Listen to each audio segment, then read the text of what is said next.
TRS గుండాలు రైతులుగా వివరిస్తూ మా కళ్ళం కాడికి వచ్చేసి బీజేపీ నాయకుల కాన్వాయ్పై రాళ్ళు రుబ్బుతూ కోళ్ళు రుబ్బుతూ మరీ చిల్లరగా అసలు తెలంగాణ రాష్ట్రంలో పరిపాలన లేని విధంగా చిల్లర చేస్తూ రైతులను భయానికి గురి చేస్తున్నారు. వర్షాకాలం మరిదాన్ని కొనాలని చెప్పి కేంద్రం రేట్లు ఇచ్చినప్పుడు కూడా ఇంతవరకు కొనుగోలు కేంద్రం స్టార్ట్ చేయలేదు. ఇక్కడ కూడా కొన్ని ప్రాంతాలు తప్ప ఇక్కడ స్టార్ట్ చేయలేదు. ఆ కొనట్లేదు. ఇది కొనకుండా కొర్రి పెట్టి యాసంగి కొనట్లేదు. యాసంగి విషయం మాట్లాడబెట్టేది వడ్డు పండించడానికి కొనేది ఎవరు? ప్రభుత్వాలు కొనాలి కానీ రైతులు కాదు కదా. మీరు రైతులు వరి పెట్టకండి, వరి పెట్ట అనేది పిచ్చి పిచ్చి మాటలు మాట్లాడుతుంది రాష్ట్ర ప్రభుత్వం. తగ్గకపోతే బీజేపీ పత్రంలో ఉద్యమానికి ఇప్పుడు హెచ్చరిస్తున్నాం. ఎందుకు వచ్చారు?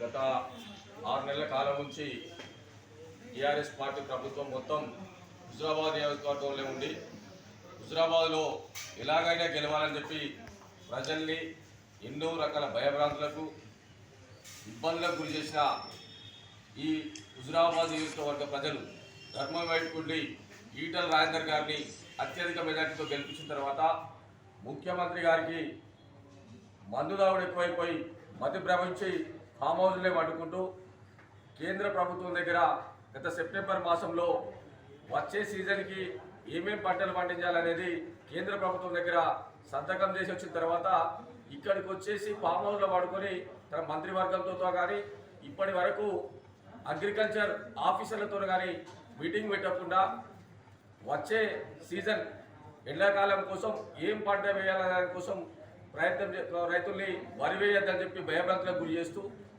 చేస్తున్న క్రమం లోపల మా పార్టీ అధ్యక్షులు బండి సంజయ్ కుమార్ గారు ఈ వానాకాలంలో పండిన వరి పంటను మొత్తం కొనుగోలు చేయాలి, అలాగే రైతులకు ఎట్టి పరిస్థితుల్లో కూడా నష్టపరిహారం కింద తాలు కానీ ఇంకా తరుగు పేరుతోని కూత విధించద్దని చెప్పి పూర్తి స్థాయిలో పంట కొనుగోలు చేసి రైతులకు మొత్తం డబ్బులు ఇవ్వాలని చెప్పి వారు ఇవాళ ఎక్కడెక్కడైతే ఐకేపీ కేంద్రాల్లో వడ్లు కొంటున్నారో ఆ కేంద్రాలను పరిశీలించడానికి నిన్న నల్గొండ జిల్లాకు పర్యటనకు వెళ్లే సందర్భం లోపల టీఆర్ఎస్ పార్టీ గుండాలు అలాగే పోలీసులు టీఆర్ఎస్ పార్టీ గుండాలకు తొత్తులుగా మారి మా అధ్యక్షుల మీద దాడి చేయడానికి ప్రయత్నం చేసిరు, అలాగే మా కార్యకర్తల మీద నాయకుల మీద దాడి చేయడానికి ప్రయత్నం చేసిరు.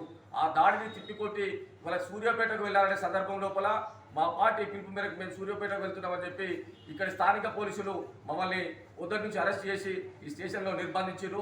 మీ నిర్బంధాలు ఎన్నో రోజులు సాగవు, ప్రజలు తిరుగుబాటు కోసం చేసారు,